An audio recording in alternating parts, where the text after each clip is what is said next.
जय हिंद। हम लोग हिंदी व्याकरण पढ़े थे। हिंदी व्याकरण में हम लोग पार्ट 8 पढ़े थे। पार्ट 8 हिंदी व्याकरण में चल रहे थे पार्ट 8, और पार्ट 8 में चल रहे थे वर्ण और ध्वनि। क्या चल रहे थे? वर्ण और ध्वनि। और ये वर्ण और ध्वनि का जो पार्ट है ये खंड छठा में है। पचमा हो चुका था, खंड छठा में है। और जो हम पढ़ाई भी कर रहे हैं हिंदी व्याकरण का कर रहे हैं। किसका कर रहे हैं? हिंदी व्याकरण का। और हिंदी व्याकरण में पार्ट जो मेरा चल रहा है वर्ण और ध्वनि, और खंड 6 है। अब हम इसमें कुछ जो पाठ है, पाठ से संबंधित कुछ अन्य वर्ण, मैंने वर्ण सारा पढ़ा लिया है, लेकिन पाठ से संबंधित कुछ और जो वर्ण है उस पर हम लोग विचार करते हैं, देखते हैं। चलिए, तो पाठ से संबंधित कुछ वर्ण है उन पे जरा हम लोग देखें। तो चंद्रबिंदु। चंद्रबिंदु क्या होता है? चंद्रबिंदु यानी चांद के आकार का बिंदु। कैसा? चांद के आकार का बिंदु यानी चंद्रबिंदु। चांद के आकार का बिंदु, यही चिन्ह है चंद्रबिंदु का। और अब इसके बारे में जरा समझे, कहाँ चंद्रबिंदु का उपयोग होता है, इस पे हम लोग चर्चा करें। ठीक है, तो चंद्रबिंदु कोई वर्ण नहीं है। ये चंद्रबिंदु जो है यह कोई वर्ण नहीं है। चंद्रबिंदु कोई वर्ण नहीं है। चलते हैं, चंद्रबिंदु कोई वर्ण नहीं है, यही अनुनासिक स्वर का चिन्ह है। क्या है? यह अनुनासिक स्वर का चिन्ह है। चंद्रबिंदु कोई वर्ण नहीं है, यह अनुनासिक स्वर का चिन्ह है। ये स्वरों के ऊपर आकर स्वरों के साथ उच्चारण किया जाता है, यानी स्वर के ऊपर में आकर स्वर के साथ उच्चारण किया जाता है। इसका उच्चारण मुख और नाक से होता है। इसका उच्चारण कैसे होता है? मुख यानी मुंह के द्वारा और नाक के द्वारा इसका उच्चारण होता है। जैसे अंग, अंग, आंग, एंग, इंग इत्यादि। ठीक है, चलेंगे अब दूसरा में। अब दूसरा में है मेरा अनुस्वर। अनुस्वर, अनुस्वर क्या है? अनुस्वर, अनुस्वर में एक बिंदु है। अनुस्वर यह चिन्ह किसी भी स्वर के शिरोरेखा, यानी स्वर के शिरोरेखा यानी स्वर के ऊपर में रहता है। शिरोरेखा यानी मस्तिष्क पे, शिरोरेखा पर बिंदु, यानी ये बिंदु है। ठीक है, ये शिरोरेखा पर ये बिंदु होता है, यह बिंदु है। यह पंचमा अक्षर के बदले आता है। यह पंचमा अक्षर होता है, उसके बदले आता है। जरा हम समझते हैं पंचमा अक्षर का बदले कैसे आता है, उदाहरण से। ठीक है, जैसे में चंचल, चल। ठीक है, चंचल पंचमा अक्षर है, पंचमा अक्षर के बदले आता है चंचल। ये ट ठ ढ ये चंचल। उसके बाद टन, पंचमा अक्षर टन, डन पंचमा अक्षर टन डन। उसके बाद शांत, पंचमा अक्षर शांत, ये शांत। शंभु,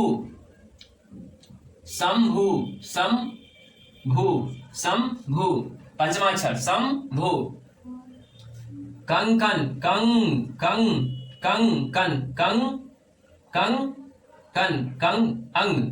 कंकन इत्यादि। यानी ये पंचमा अक्षर है, ये पंचमा अक्षर के बदले आता है। यानी पंचमा अक्षर के बदले में पंचमा अक्षर के बदले में पंचमा अक्षर के बदले में पंचमा अक्षर के बदले में आता है, उसे अनुस्वर कहते हैं। क्या कहते हैं? जो पंचमा अक्षर के बदले में प्रयोग होता है ना, उसे हम क्या कहते हैं? अनुस्वर कहते हैं। ठीक है, उसे क्या कहते हैं? अनुस्वर कहते हैं। ठीक है, समझ गए होंगे। पंचमा अक्षर के बदले में आता है, इसे अनुस्वर कहते हैं। पंचमा अक्षर के पास ही आकर के ये लगता है। ठीक है, यानी इसके बदले में आता है। चले, अब पंचमा अक्षर है क्या, उसको जरा देखते हैं। सभी व्यंजन वर्ग का पंचमा अक्षर कहते हैं। यानी जितने भी व्यंजन वर्ण है ना, उसके सभी जो अंतिम वाला अक्षर होता है उसे हम पंचमा अक्षर कहते हैं। ठीक है, पंचमा अक्षर कहते हैं। पंचमा अक्षरों का उच्चारण नाक से होता है। पंचमा अक्षर का उच्चारण कैसे होता है? नाक से। क ख ग घ, और पंचमा अक्षर में अंग, च छ ज झ, पंचमा अक्षर में य। ठीक है, ट ठ ड ढ, मूर्धन्य न, त थ द ध न, पंचमा अक्षर न। ठीक है, प फ ब भ म, पंचमा अक्षर म। ठीक है, अब चलेंगे। यानी सभी व्यंजन वर्ग का पांचवा अक्षर कहलाता है, यानी कहते हैं। ठीक है, सभी जो व्यंजन वर्ण का पांचवा अक्षर है वही क्या कहलाता है? पांचवा वर्ण कहलाता है या पांचवा अक्षर कहलाता है। अब चलिए, अब देखते हैं पंचमा अक्षर में होता है, पांचवा अक्षर का प्रयोग होता है, इसकी पंचमा अक्षरों की नासिक्य ध्वनि भी कहते हैं। पांचवा अक्षर को क्या कहते हैं? नासिक्य ध्वनि भी कहते हैं, यानी नासिक ध्वनि कहते हैं। चलें, अब देखें पांचवा अक्षर में। अंग में है ना, गंग, गा, यानी पांचवा अक्षर में गंग अनुस्वार आ गया ना, तो गंगा। पंखा, अंग, पंखा, पंचमा अक्षर पंखा। ठीक है, चंचू, चंचू, चंचू। ठीक है, उसके बाद पांचवा अक्षर पंजा, अनुस्वार पंजा। उसके बाद दंड, नो दंड, दंड, दंड हलंत समय लगा हुआ है यानी आधी है, आधी है, दंड, ठीक है, दंड। अंडा, अंडा, अंडा, ठीक है। शांत यानी शांत, संधि, संधि। मोह में चंपा, चंपा। गंभीर, गंभीर। मोह, मोह में भी अनुस्वार वही, नौ का भी अनुस्वार वही, ठीक है। उसके बाद ये सारे जो है हम देख लिए हैं। गंगा, गंगा में अनुस्वार, चंचू में अनुस्वार, ये सारे हम देखेंगे। अब आगे क्या करा है, नोट में क्या करा है। कभी कभी दो पंचमा अक्षर एक साथ अपने मूल रूप को ही आते हैं। क्या होता है, कभी कभी दो पंचमा अक्षर एक साथ अपने मूल रूप में ही आते हैं, ठीक है। अब पंचमा अक्षर अपने मूल रूप में कैसे आता है, कभी कभी जैसे में अछुन्न, अछुन्न, अन्न, चम्मच, जन्म, मरम्मत इत्यादि। यानी पंचमा अक्षर दो बार आता है। क्या होता है, यानी दो बार, कभी कभी दो बार आता है पंचमा। जैसे ये दोनों अन, अछुन्न, अछुन्न, छुन्न, नो नो नो, अन्न, नो नो नो, मो मो मो, चम्मच में मो मो, अधाग मो या मो, जन्म में जो जो, अधाग नो अमो, जन्म। दो अक्षर पंचमा अक्षर का ही आया, नो पंचमा अक्षर ही है, मो पंचमा अक्षर ही है। यह पंचमा अक्षर मो और मो पंचमा अक्षर है। यानी अछुन्न, अन्न, चम्मच, जन्म और मरम्मत, ये सब इत्यादि, ये सब क्या है, पंचमा अक्षर है। से कभी कभी ये कितना बार, दो बार आ जाता है, नहीं। अब चलेंगे विसर्ग, यानी दो बिंदु ऊपर नीचे। विसर्ग में दो बिंदु ऊपर नीचे। स्वर या व्यंजन के साथ मेल होने पर जो परिवर्तन होता है, यह जो परिवर्तन होता है यह कंठ से बोला जाता है। यानी यह कंठ से बोला जाता है। इसकी ध्वनि ह के समान सुनाई पड़ती है। अतः विसर्ग का चिन्ह, अतः विसर्ग का चिन्ह ऊपर नीचे दो बिंदु है। अतः विसर्ग का चिन्ह ऊपर नीचे दो बिंदु है। विसर्ग स्वर या व्यंजन के साथ मेल होने पर जो परिवर्तन होता है यह कंठ से बोला जाता है। इसकी ध्वनि ह के समान सुनाई पड़ती है। अतः विसर्ग का चिन्ह ऊपर नीचे दो बिंदुएं होते हैं, ठीक है, समझ गए होंगे। अब यानी अतः, अतः में दो ऊपर नीचे बिंदु है, लेकिन जब हम अतः बोलते हैं तो यानी इसका ध्वनि हमको जो सुनाई पड़ता है यह होकार का ध्वनि सुनाई पड़ता है। अतः, अतः यानी होकार का ध्वनि सुनाई पड़ा। नमः, नो मो, होकार का ध्वनि सुनाई पड़ा। नमः में दोनों ऊपर नीचे बिंदु है, पर होकार का ध्वनि सुनाई पड़े। विसर्ग में ये विसर्ग जो चिन्ह लगता है इसमें होकार की ध्वनि सुनाई पड़ता है। पुनः, पुनः में भी होकार का ध्वनि सुनाई पड़ता है। पुनः होकार का ध्वनि, प्रातः होकार का ध्वनि, प्रातः होकार का ध्वनि इत्यादि। पंचमा में अयोग्यवाह, अयोग्यवाह क्या होता है, अयोग्यवाह, अयोग्यवाह अनुस्वर एवं विसर्ग को कहा जाता है। किसको कहा जाता है, अयोग्यवाह अनुस्वर एवं विसर्ग को कहा जाता है, क्योंकि इसका योग नौ स्वर से होता है और नौ ही व्यंजन से। यानी इसका, क्योंकि इसका योग नौ स्वर से होता है और नौ ही व्यंजन से होता है, इसलिए ये अयोग्यवाह कहलाते हैं। जैसे में अंग और अ, दो अयोग्यवाह है, अंग और अ, ये नौ स्वर से और नौ व्यंजन से, क्या ये नौ स्वर से नौ व्यंजन से योग करता है, ठीक है।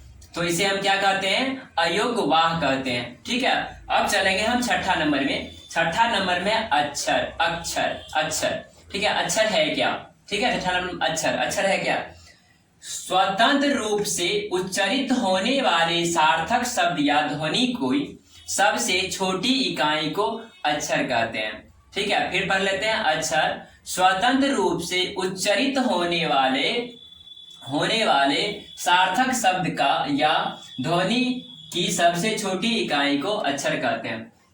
स्वतंत्र रूप से उच्चारित होने वाले सार्थक शब्द या ध्वनि की सबसे छोटी इकाई को अक्षर कहते हैं। अतः सभी स्वर अक्षर है। जितने भी स्वर हैं ना, सभी स्वर क्या है, अक्षर है। जितने भी स्वर हैं सभी स्वर क्या हैं, अक्षर हैं। अब चलते हैं 7 नंबर में व्यंजन गुच्छ। व्यंजन गुच्छ है क्या, व्यंजनों के सुव्यवस्थित समूह को व्यंजन गुच्छ कहते हैं। व्यंजन गुच्छ संयुक्त व्यंजन होते हैं। व्यंजन गुच्छ क्या होता है, संयुक्त व्यंजन होते हैं। इस व्यंजनों के बीच कोई स्वर नहीं होता है। इस व्यंजनों के बीच में कोई स्वर नहीं होता है। इसमें प्रायः स्वर व्यंजनों के पहले या बाद में आते हैं, जैसे स्त्री, स, त, र और ई, यानी स्त्री। चलते हैं फिर दोबारा में, हम परिभाषा में दोबारा में है व्यंजन गुच्छ। व्यंजनों के सुव्यवस्थित समूह को व्यंजन गुच्छ कहते हैं। व्यंजन गुच्छ संयुक्त व्यंजन होते हैं। इस व्यंजनों के बीच कोई स्वर नहीं होता है। इसमें प्रायः स्वर व्यंजनों के पहले या बाद में आते हैं। अब चलते हैं 8वां में, वलाघात। वलाघात क्या है? शब्दों के अक्षरों पर बल देने वाले वर्ण को वलाघात वर्ण कहते हैं। यानी शब्द पर जो बल पड़ता है ना, उसे हम वलाघात वर्ण कहते हैं। जैसे घ में बल पूरा पड़ रहा है, तब बोल रहे हैं घ अर, यानी घर, घ अर घर। च म क चमक, यानी च म क चमक, च में पूरा बल पड़ रहा है। ह री बल देते हैं। स व य, यानी सब। कु दाल, यानी कु दाल।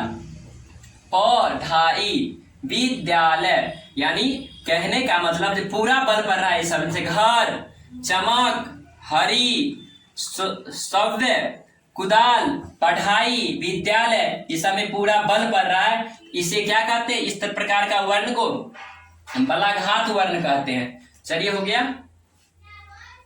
आगे संगम। संगम है क्या? दो शब्दों के बीच थोड़े से मौन को संगम कहते हैं। क्या है?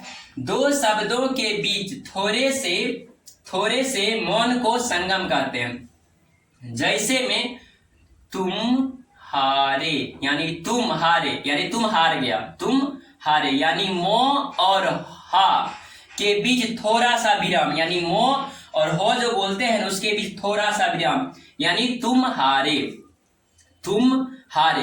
अगर इसमें थोड़ा सा अगर लगातार में बोलेंगे तो वो यहाँ क्या शब्द निकलता है? देखिए, तुम हारे, यानी तुम हार गया। लेकिन हम वैसे बोलते हैं अतः मो के बाद थोड़ा रुक कर हा का उच्चारण करना चाहिए। अगर ऐसा नहीं करते तो क्या होता है? देखिए, अर्थात इन दो ध्वनियों के बीच थोड़ी देर नहीं रुकने पर तुम हारे, यानी तुम हारे का उच्चारण में तुम्हारे हो जाएगा। यानी जहां हारने की बात आ रही है वहां हम बोल देंगे तुम हारे, ठीक है, यानी वहां बोला जाएगा तुम हारे, यानी लेकिन कह रहा है तुम, यानी तुम हार गए, यानी तुम हारा, तुम हार गए, ठीक है, तुम हारे। अब चलेंगे 10वां नंबर में, अनुतान है क्या? अनुतान शब्दों में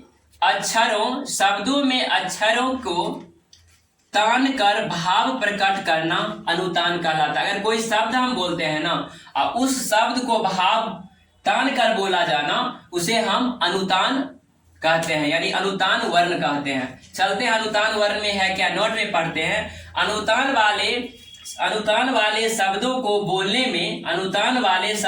बोलने में उसके भावों में उतार चढ़ाव होता है, यानी कभी अस्थिर से कभी जोर से, यानी उतार चढ़ाव होता है, उसे अनुतान कहते हैं। यानी आरोह और अवरोह का प्रयोग होता है, आरोह कर्म और अवरोह कर्म का प्रयोग होता है, उतार चढ़ाव होता है। जैसे में देखिए, हम लोग जैसे में कोई भी चीज मान लिया, भारत जीत गया, यानी स्वीकार हम कर लिए कि भारत जीत गया, स्वीकार कर लिए। लेकिन यही बात में भारत जीत गया और इसी को फिर हम दोहराएंगे, प्रश्न बोधक में लाएंगे, तो कैसे? यानी भारत जीत गया, यानी क्वेश्चन कर रहे हैं, भारत जीत गया,